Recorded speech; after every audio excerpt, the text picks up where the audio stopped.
What's going on, guys, and welcome back to another video, and welcome to your stimulus package update and daily news report for December 1st. So happy Wednesday. One of the things I can tell you right now is that we're going through a lot of different hurdles, ups and downs. We do know, according to the ADP Research Institute, that we did add quite a few jobs in November. I'll address that in a minute. We're going to talk about a potential shutdown, not a lockdown, a shutdown. This would be a government shutdown for us here in the United States. And this is coming from conservatives. So this is going to really change things. So I want to break down what's happening. We also know that Treasury Secretary Janet Yellen, she is really pushing for this Build Back Better Act to pass. Number one, she says that the child tax credit payments have done a lot of good, and they've really helped with food insecurity for families. I'll address that. We're going to talk about the stimulus package and how Senator Joe Manchin is being pressured into voting yes for this bill, but it's not just from senators, it is now from voters in West Virginia. So I'll address that as well. And then we obviously need to get to some COVID news at the end of this also. So if you have any questions whatsoever, please ask your questions down in the comment section below. But again, I just want to thank you guys for always supporting this channel, always hitting that like button. It really does help out. Now let's get into the update for today. Here's what I can tell you. According to the ADP Research Institute, U.S. companies added 534,000 jobs in November. Economists were calling for 525,000 jobs to be added. So this is actually suggesting that we are seeing consistent and steady improvements in the labor market. That's really good. And even though we are seeing the Great Resignation, just understand not everybody's making a switch. Some are, but the majority are not. They're staying put.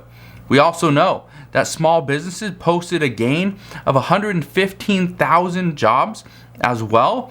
So this is actually a very good sign. This is showing that small businesses are coming back as well. And I was actually very worried. I honestly was very worried about small business owners. I run multiple small businesses. I was worried about small business owners because they lost their unemployment benefits. They lost it.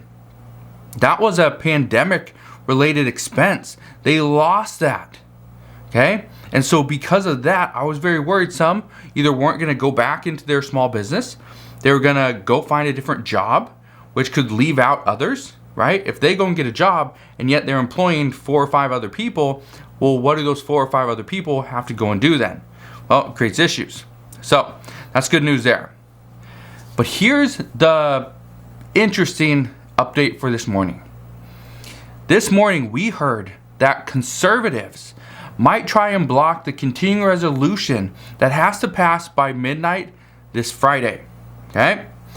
This is the reason for this is they are trying to block this because they do not want to see vaccine mandates anymore. They do not want to see vaccine mandates.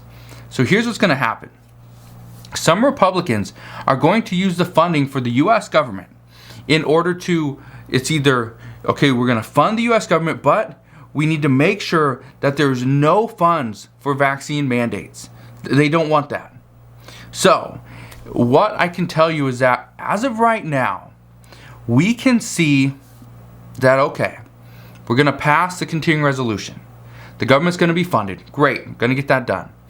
But in order to pretty much expedite the entire process, you need every single senator on board. That's 100 senators on board. Here's the problem. If just one decides to hold things up, then they can do it. It wouldn't be that difficult for just one senator. Now, Senate Minority Leader Mitch McConnell has said they will pass the continuing resolution, that we will not be shut down, but he doesn't control all the votes. He only has one vote. Maybe the leader, but it doesn't mean that he's the one that has all the say. So, what I can tell you right now is if Democrats do not agree to get rid of the vaccine mandates, we could potentially see a shutdown on Saturday morning. Now, this would not be great, But the expectation is it wouldn't be a long shutdown. It would be very small, it would be temporary, and chances are the conservatives that are trying to hold this up would eventually support this, or they just pass the bill. So that's what I can tell you right now. That is a little bit of a shock.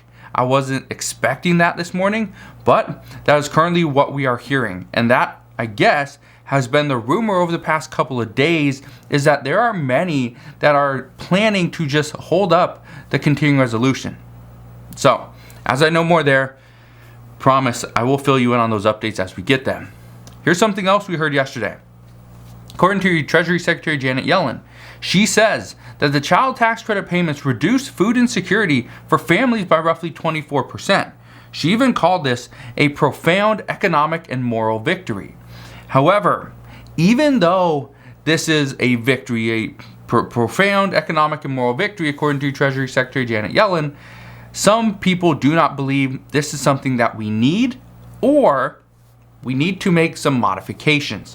One of those people is Senator Joe Manchin. He is not 100% on board with this just yet. Yesterday, he said that everybody's still talking and working. It's a work in progress. And reports indicate that even though roughly 350,000 West Virginians received these payments, Manchin still wants to ensure that there's work requirements in place. He does not want to see people receiving this money who are not working, who are not contributing through taxes. He wants to make sure this is an actual tax credit and not just free money. So, we'll see what happens there. But that is not all that Senator Joe Manchin opposes. Senator Joe Manchin also opposes paid leave as it stands right now. However, according to multiple reports, West Virginia's voters overwhelmingly support paid leave. And just yesterday, U.S. Progressive Caucus Chairwoman Pramila Jayapal, she said that even though Manchin is opposing this, we need to provide paid leave. And she pointed out that Senator Joe Manchin is opposing 4 weeks of paid medical leave, but in Canada, they get more than 28 days. They get 119 days of paid leave, and currently, us here in the U.S. have 0 days of paid leave. And so, many are pushing to let's get us up to something. Maybe not 119, I understand, but 28 at least. The expectation is 28 will be the minimum. We went from 12 weeks, was it 84 days or something like that, right? So we went from 12 weeks down to 4 weeks, down to only 28 days. Here's the problem. If this were to be reduced anymore, the expectation is it would be simply cut from the bill. It wouldn't get reduced from 4 weeks down to 2 or 3. It would say 4 weeks or 0. So, it's not great news, but that is currently what we're hearing. We also are hearing that senators are trying to negotiate. But right now, here's the problem. Currently, they're working on the SALT tax deductions, which is a big issue. Senator Joe Manchin, he's been working on the climate provisions, right? He's been talking with other senators. Senator Schumer was one of them. But many say there's multiple paths forward with this bill, but they all require deeper conversations, deeper discussions. So, we'll see. The hard part right now is everybody has a different idea. We're trying to deal and battle through this Omicron variant. We still don't know a lot of information about that.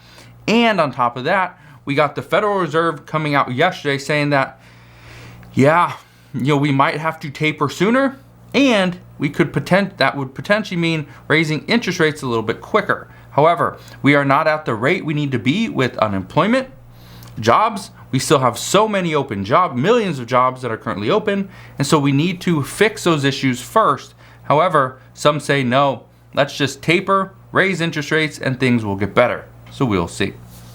Let's get into some COVID news for today.